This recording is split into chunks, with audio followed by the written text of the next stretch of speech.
Yeah, genetics still like it will not be covered by the insurance, and I think the per patient like the cost is a factor. So we do it in research grants, or if the patient can pay. Like exactly, we are also not able to offer genetics for all our patients, but we tend to explore whether he can afford or we can get him into some research or from where we can get the cost reimbursed.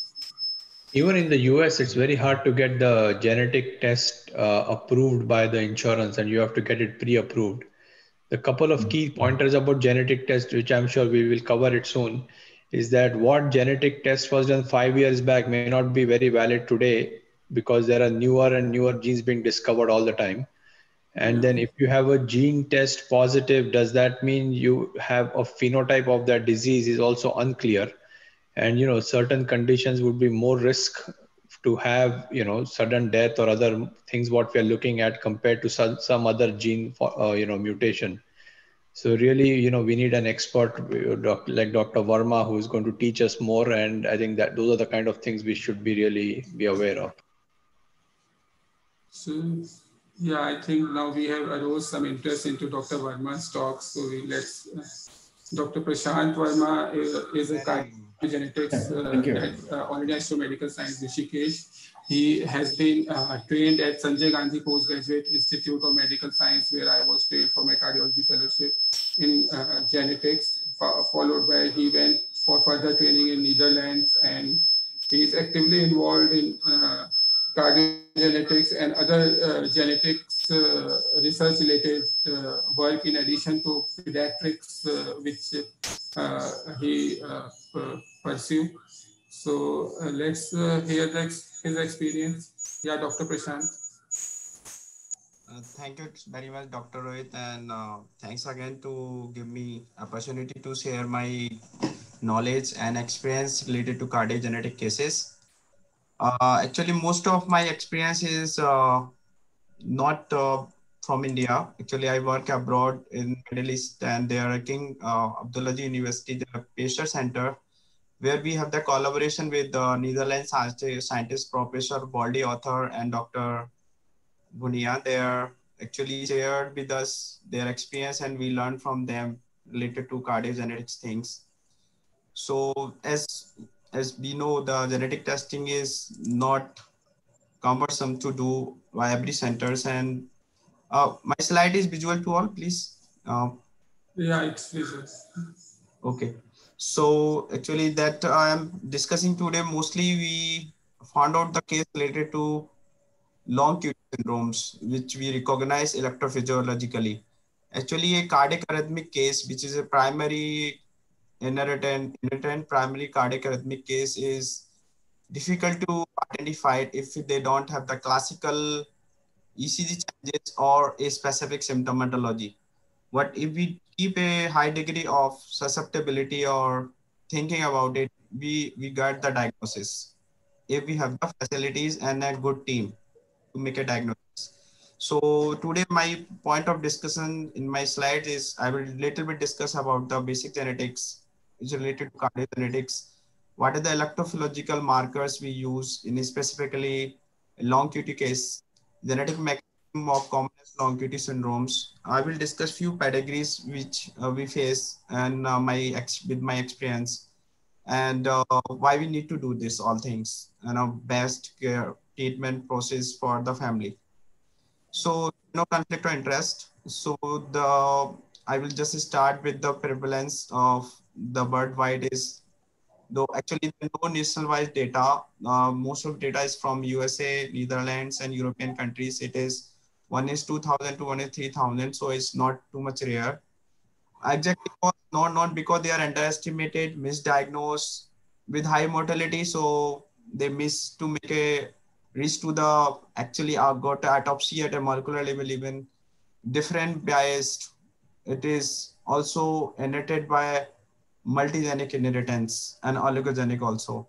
Most common in this group is which is mostly recognized because very classical electrophysiological findings in long QT syndromes in long QT syndrome is in that group, which is 1 is 2000 to 1 is 3000, is most common, is up to reported 1 is 2500 to 1 is 500,000 per individual. Except few ethnic group, it's quite higher. Burgada syndrome is the second most common, which is 1 is 10,000 per individual, and is more mortality than long QT. And coexisting with the independent mutation present in 1% of genotype-phenotype patients, which may modified or altered the clinical phenotypes. In theoretically, we analyze it is 7% of general population carry at least one functional genetic variants. So we need to do ECG in every case which have some symptomatology. Still, the strategy is not well developed because lack of very well experienced electrophysiologist. So what the use means of applied clinical geneticists. So apply clinical genetics as a team there. We establish a very good team which may able to draw a pedigree and able to analyze is what the mode of inheritance is clear or not clear. It is showing Mendelian or non-Mendelian inheritance patterns. It shows some family different pleiotropy to involve the other systems. Identify pleiotropy means if the one gene affect the various systems and so there are different clinical phenotypes. Identification of markers which used by molecular geneticists so they can find out the variants on the lab wise to which is not reported previously, or it is really very lethal or make a truncator change in the proteins. It also identify electrophysiologist by any specific changes in ECG, which is also present in other family members, and its analysis, which is the most important than to get a molecular diagnosis before you go to the molecular diagnosis. What is the main goal of this all things? We want to do primary, secondary, or tertiary, even quaternary prevention. So patient may basically, we can save the patients from further complications, for protect the patients by the very cheap drugs, even if they are not affected, that their disorder is not managed properly with medication, we can use the pacemakers, and maybe we know abnormal tract, we can use the latest, as we already heard about the latest techniques to ablations methods. So what is the mean genotype phenotype? For a cardiac arrhythmic disorders, electrophysiologist is the main person who identified the abnormal phenotypes. In a normal phenotype, if you have all the genes having the normal expression or functions, then you have the normal looking, which is called phenotype. Electrophenotype means you normal have the all part of your ECG complex in a normal shape and rhythm. What means abnormal phenotype? Means a distinct variant of phenotype means if there's something happen in your genes, it make it abnormal functions, either by making abnormal mRNA, RNA, or abnormal proteins, which altered the function of the protein, which important to make this all component of ECG a normal way. So as a visualize, you can see, but in an ECG, you can find out the changes.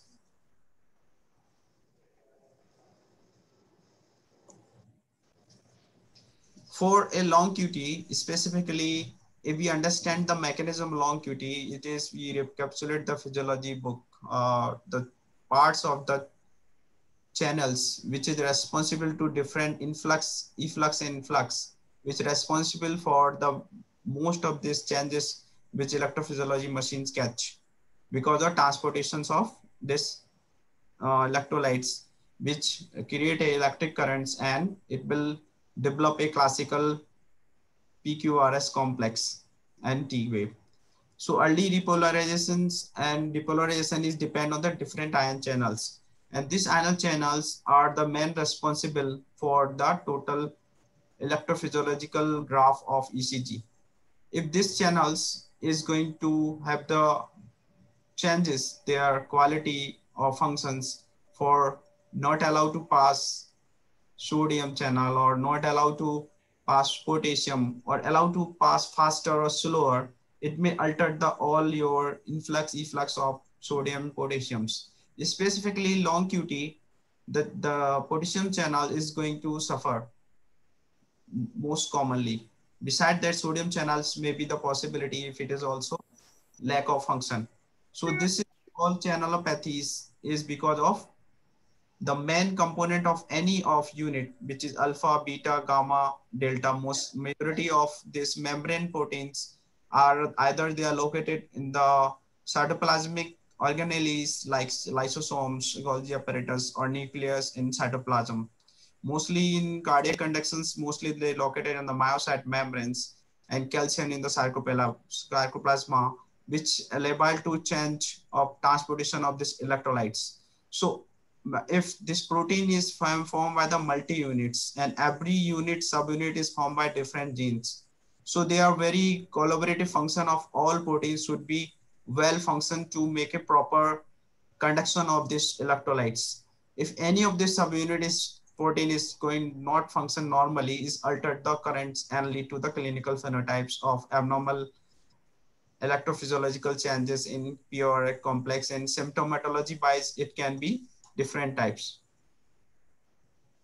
So most important marker for a long QT is the duration of the QT interval. So in the normal range wise, as we know, we can consider as a gray area for 450 to 470s in early stage if there are any symptoms. If there are no symptom, then we always consider upper marker is 460 below 1 to 15 years, adults more than 450, and then adult female is 470. So clinical feature is may present by as either is cardiological or neurological most commonly. The cardiologicals most commonly palpitations, the most common presentations, or neurologically it can like recurrent syncopal attacks, or it may hypoxic seizures, or it may be sudden death. The long QT subtypes and corresponding determinants is the difference, as we saw the alpha unit in these channels, especially the long QT1, long QT2, long QT3 is the most studies and study in the literatures and mostly diagnosed because the classical ECG changes. So that is the main important genes related to the long QT, and in this commonest one is the long KCNQ1, which is the most commonly reported and studies, and the gene also is well stabilized to going for studies, and is also component in alpha units. So even alpha unit, it also formed by the different genes to make a completely activity. The current they response for slow for the KCNQ1, rapid for KCNQ2, and sodium channel for KCNQ3, SCN5A. So why this genotype phenotype well explained and understandable, because if this particular channel gain of function is excessively start to extract the sodium out efflux very fast, it can lead to the short QT. If its loss of function is not able to efflux properly potassium, then it's a long QT. As we know, the channel is more repolarization time and lead to long QT. Similarly, with KCNS2, which is loss of function is lead to long QT syndromes, and when a gain of function is a short QT syndrome. Similarly, sodium channel 5A, the loss of function is specifically a different entities, Brugada syndrome type 1, and function is long QT syndromes 3, type 3. Oh, what are the essential for an advanced cardiogenetic clinic to establish? We should have a clinical geneticist who are able to make a good, get a good history, able to pedigree analysis, and make a high degree of susceptibilities, which case they want to involve in the research for molecular testings. A cardiologist expert in arrhythmia management is finally diagnosed, which also include a pacemaker clinic. We need also electrophysiologist, which is a main person who can identify the phenotypic change in the ECG, and maybe this is too good. So the experts which maybe help you to what the gene you like to start to test, maybe help to guidance which gene you like to go through first. A molecular geneticist is a very essential step which may help you what the gene you want to test, what is the their variations, how it can help to involved in to defining its pathogenicity, what the different way he can confirm it is a pathological. It is not if it is a first reported. High quality lab support and team is overall for all of the clear final reporting and management. So can we start in a low resource area? Yes, we can start. Like here also, I already start genetic clinic, and we didn't start for awareness program. But enough recent, we like to start our project with Dr. Rohit. So we enrolled all the sudden death reported or in the family history, and you have the palpitations or seizure disorder, which is a normal investigation for EEG and non-neurological cause didn't identified. We need to go through for electrophysiologically study first, and then data and key history is the main importance, and we start with the ECG changes, and the further few of the ECG changes is not appear in a carrier state or gray area patients. If we do Holter or maybe induced with the medications, we can identify the more better changes in a carrier cases, or maybe gray, the mutation is not too much truncated, which lead to classical presentation. So in that type of lab, we already have starting to develop with Dr. Rohit. So what the main important history we need to focus in the family history, sudden death, especially plus minus with exercise stress, congenital hearing defect, congenital heart defects, any unexplained death in the family, history of palpitations, syncopal, sudden unexplained weaknesses and hypotonia, seizure-like disorders with normal primary workup. So after just give a glimpse, I will like to share few pedigree cues which may help you to understanding the importance of to analyze the family pedigree to get some impression of clinical diagnosis. So this is a pedigree one. So this is a family. These are the multiple loop of consanguinities. As you can see, when we analyze their one case in a third generation, first is a long QT with symptoms with no deafness. And this is the family come to us for consultations, which they come because the one of the long distance family have the diagnosed with the long QT and the recurrent palpitations. So we did the ECG and we found out the QT interval 440. And there are multiple family members have the sudden death in a middle age. So what will be the clinical diagnosis for third B? It is the Romano-Ward syndromes carrier. It is the Romano-Ward syndromes. Here is Jervell-Lange-Nielsen syndromes. It is autosomal recessive Romano-Ward syndrome or GLNS carrier. So we did the molecular testings and we found out, even not without molecular testing, if we analyze this pedigree, we clinically reach to the Romano-Ward syndromes. Why this is a single gene, even KCNQ have the 5 phenotypes, and you able to make reach some clinical impression even of this analysis of this pedigree. So we will discuss class all this pedigree in a summarized form, but as Romano-Ward syndromes don't have the deafness, and autosomal recessive forms is usually have the multiple loop of consanguinity have the long QT clinically with symptomatology. Carrier don't have the symptoms, they only have the little bit gray area or the lower range, upper range of the long QT, except there we went for lab test for precipitations of classical ECG changes, very less. Definitely we can say we don't have any symptoms. So this type of case, when they're normal QT interval with no symptoms, we need to counsel the family for going to stress test or not. Before, if we able to do molecular testing, it will help us not for going for lab tests. So we did the molecular testing. We got the KCN1 mutations, codon 387 change 5 T replaced by say, and same homozygous in a mutant case, third one. So we can move to pedigree 2, and the option are same, the Romano-Ward syndrome carriers. So this is don't have the any consanguinity loop in the family, and in that the long QT they already find out the proband, which have the long QTB recurrent syncopal attack with no deafness.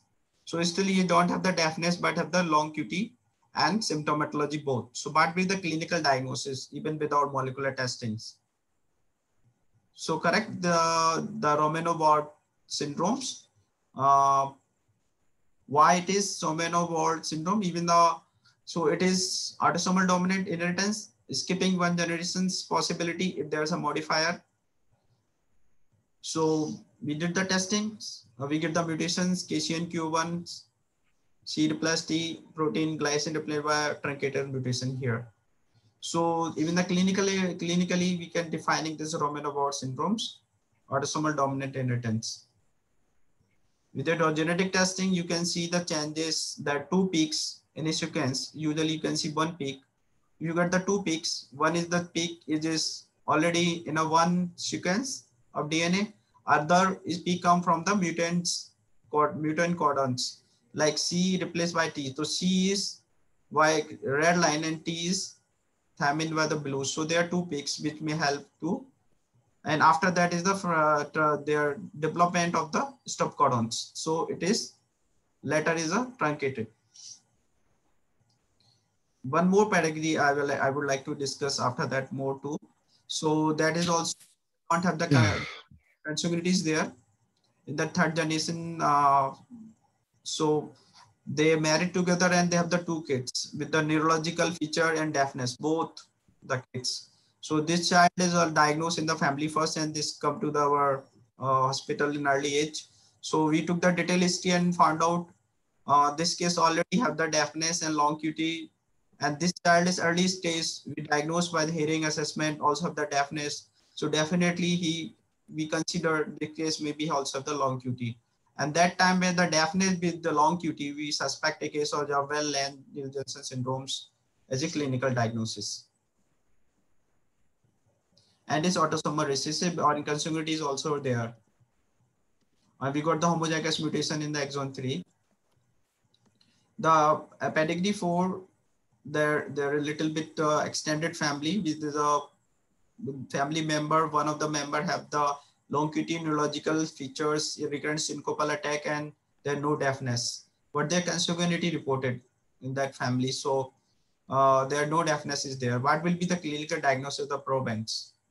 So where the consanguinity is there, and we think is homozygosity is the cause for that clinical features. It's called autosomal recessive Romano-Ward syndromes. When there are no consanguinity there and there is dominant trend of inheritance, which is vertical one, then we are more consider autosomal dominant forms. And if there are no deafness, this is called autosomal recessive Romano-Ward syndromes. And homozygous mutation in the codon 387 KCNQ1. And that's the final pedigree.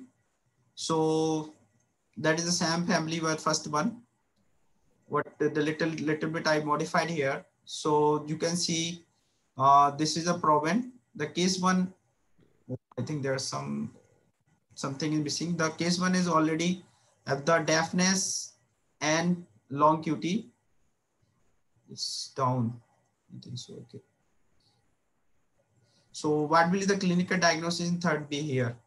If this case family history deafness also beside the long QT, if the proband what is the come to you consultation is don't have the deafness, only have the long QT, we called is a JLNS carrier, not the Romano-Ward carriers, because in the family member already have the deafness phenotype with long QT, we call JLNS. And got the same mutations. So this is the just summarized form, KCNQ genomic variant, and this is called allelic heterogeneity, means single gene and different phenotypes. So the name for Romano-Ward is specifically we use when they are autosomal dominant form, and this is our most common form, and autosomal recessive when they are homozygous form only lead to pathological clinical phenotype. And there is autosomal recessive Romano-Ward family member we defining when they are asymptomatic with the QT prolongations. Fainting at the sudden never occur in the family. In the few cases, a borderline QT interval only.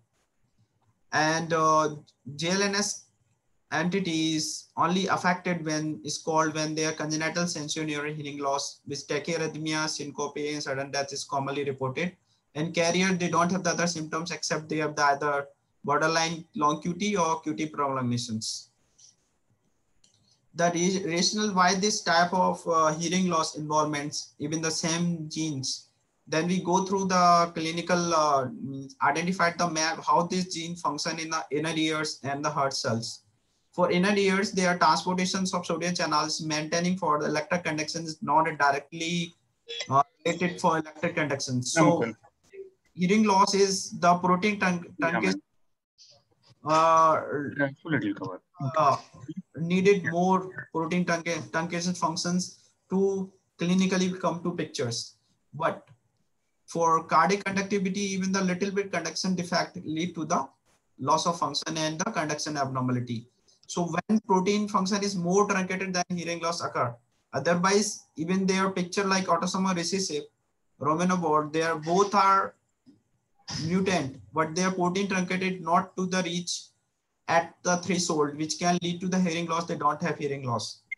This hearing loss is good clinical entity beside the electrophysiological change. If you don't have the electrophysiologist, even there may be study we always do here all case of hearing loss ECG changes studies and a family history, because we have the cochlear implant project. So I received many family genetic studies for long this hearing loss, and I always try to know what is the long QT there.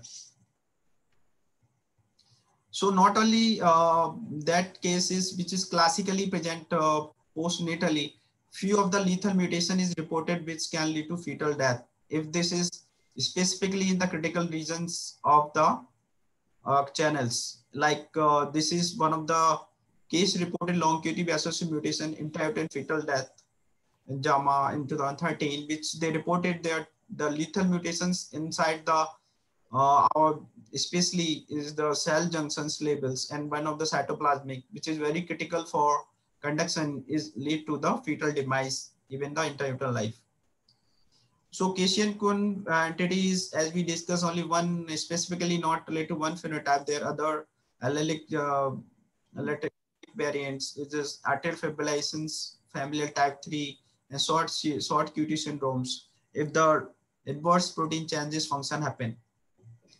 So if we go through the potassium channels, variation reported by Wyoming, there are a lot of variation reported in base pairs of sodium single nucleotide polymorphism, and they usually help us to identify the particular variant we got, it is pathological or not. If we got something new, we need to go through further studies in the family to know the parents also have the similar and don't have the phenotypes, then is less likely involved in the pathogenicity in a low resource area. If the good one, you can take out the cells, as and I did work in abroad, they can make the mutant myocytes from the skin fibroblast by different growth factors. And this myocytes, we can check the studies at the ECG levels by different drugs to know if there are any changes specifically happen with that variation. So why we need to do molecular pathologies? It to confirm the clinical diagnosis.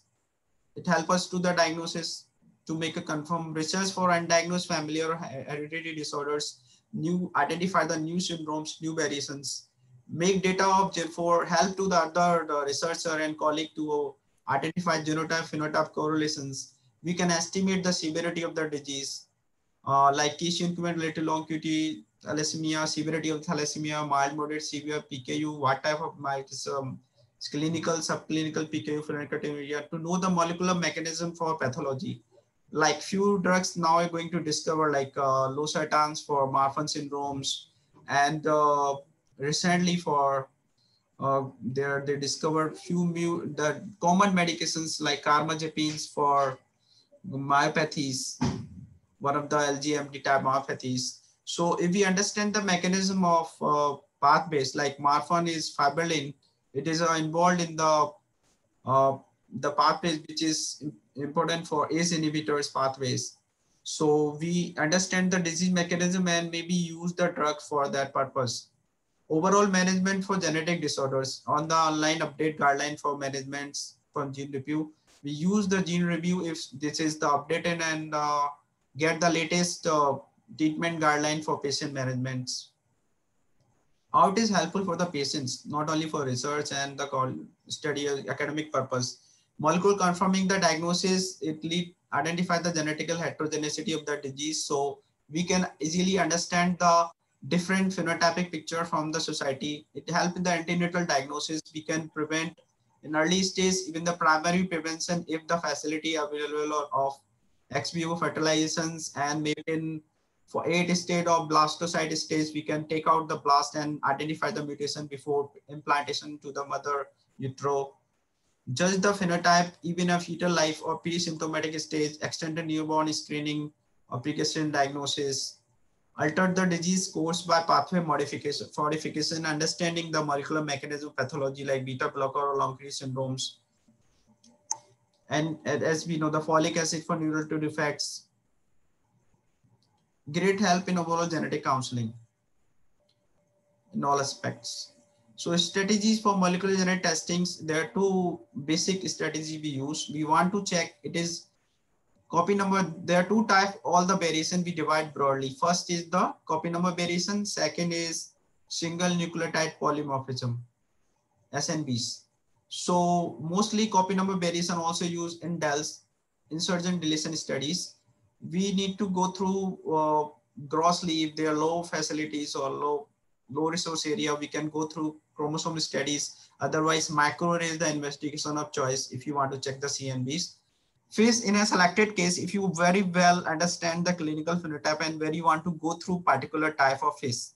FIS is in situ hybridization study, fluorescence in situ hybridization studies, which we use the probe to target the particular area of genome to check it is there or not there. Microarray is something high throughput techniques, and we can go through the whole genomes to know is what are the copy number variations.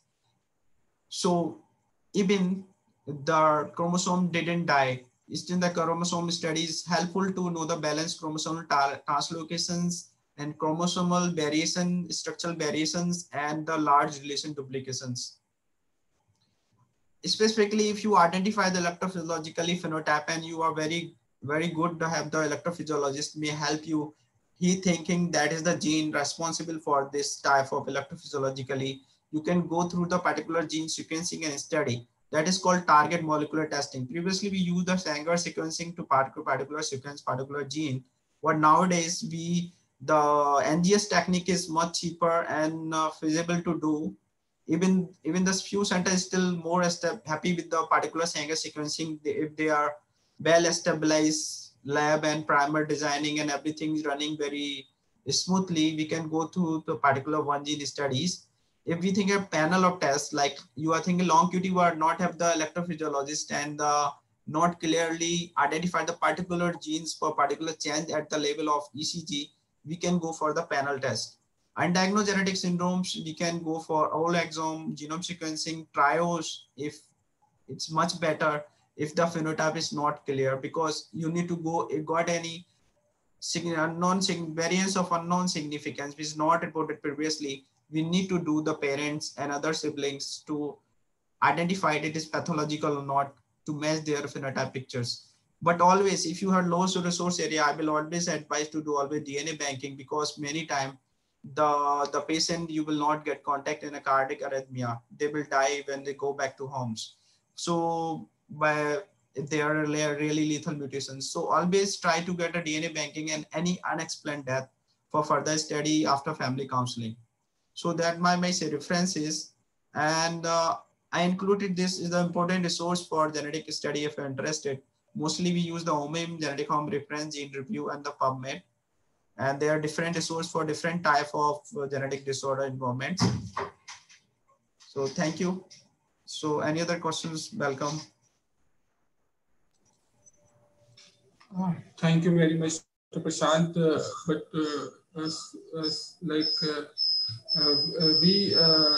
I personally feel like we have low prevalence for this long QT and maybe Brugada, because I have seen only a few patients of long QT, especially like only one adult, and here I have the genetic long QT. In my last 2-3 years, I have seen very less cases. Similarly, with Brugada, I have seen, I don't have seen any case of Brugada since 1 or 2 years, because it was, I think, in 1 year we was in COVID lockdown also. But sometimes if we do provocative tests, there might be some like partial phenotypes, or if we specifically see for the cohort which is having repeated syncope or history of sudden cardiac arrest survivors, I think a lot of these can be there. So CPVT, I have seen a few cases. One is in ward for you. At present, I just got a referral today. So, but still, I feel the genetic testing is slightly costly, and I think first we have to make it very cost effective. I think we have to get it on some rebates and do it regularly at our institute, even so that the poor patient can have it without any problem. And we have to get these tests incorporated into something like Ayushman Bharat or some insurance or some where I think these patients can get it reimbursed. As I know, the genetic test they refuse, sir, refuse. We can't do by the Ayushman Bharat and other schemes. So till the patient is really have the very good family history and classically, as you said, ECG electrophysiological changes. We very difficult to do it even by canceling the family. But I think in future we can planning to do like any case, we make a like whole news, any case of sudden death or something. The family should be for a minimum unexplained death, for family minimum genetic point of view analysis. So if there are any ECG changes in that, any family other members, or we minimum exclude like clinically. So it may have other family members, what we can do the best. And I am still in talking level some universities abroad. So they are ready to do the molecular testing if we have the familial case actually. And already I am a stage of MAU. So we will have the clinical phenotype in the family with electrophysiological classical changes, they can do free. Okay. So what we should have that type of classical family, but unfortunately still I didn't get any like this where you have the very, very good electrophysiological and the classical family pedigree, which are the involved many unexplained death. But abroad, mostly I don't know, means I saw many cases with a classical family history, which I shared with you. So what do you feel is what do you feel is the approximate prevalence of these channelopathies in your day-to-day practice over last 2-3 years in pediatric population? Because I see mostly the adult population. So mostly I referred from as a cochlear implant cases nowadays from ENT. Okay. Like once in a week. So I do most of the battery of the test to rule out the common non-syndromes, and always I advise for ECG changes and also take the family history of anything which happened. Actually, except one case, I didn't get any QT changes, except the one have the long QTs. I think 470. He got the ECG finding because he the hearing loss. So I referred to Dr. Yes.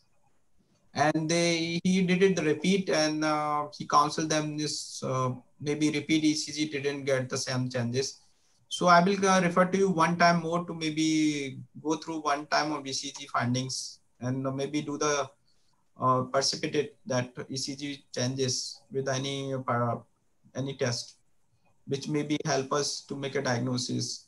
And also deafness case all nowadays come for the just to genetic point of views to rule out syndromic things. So always I advise to do this long QT to rule out. I will do next thing. I will do the family if they agree to do the family members if they're hearing loss. But majority of case we diagnose mostly the post CMB. That very strong thoughts test suggestive still like 280%. 2 or 3 we got the syndromic forms. Means one is the Tony-Brook and one more is Waardenburg syndromes, which is very clinical phenotype, very clear. And one Alport syndrome case, nothing other beside that. So still we are missing somewhere either we need to do some kind of undiagnosed, which is not fit to all this category, to one time more ECG changes with stress. so we can find out some changes, because we missed the case because if the mutation or changes is not up to the level, we make the change some ECG in a normal stage. But it's very less likely reported that you have the hearing loss and you don't have the ECG change. As I said, protein truncations need more in a hearing loss than conduction changes.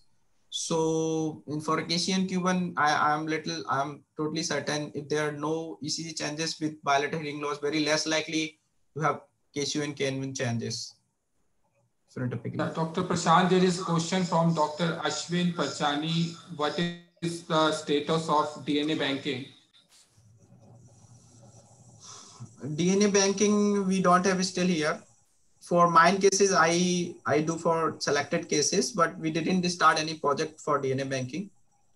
This is planning to start a project for DNA banking, so we can have the change the blood to DNA and keep it stored for a long time. But if you don't have the DNA banking, it's not a very cumbersome effort. You can start with the blood bank. It can be stored even a -20 for minimum 3 to 6 months, and during the time period you can able to transfer the DNA when a kit is available.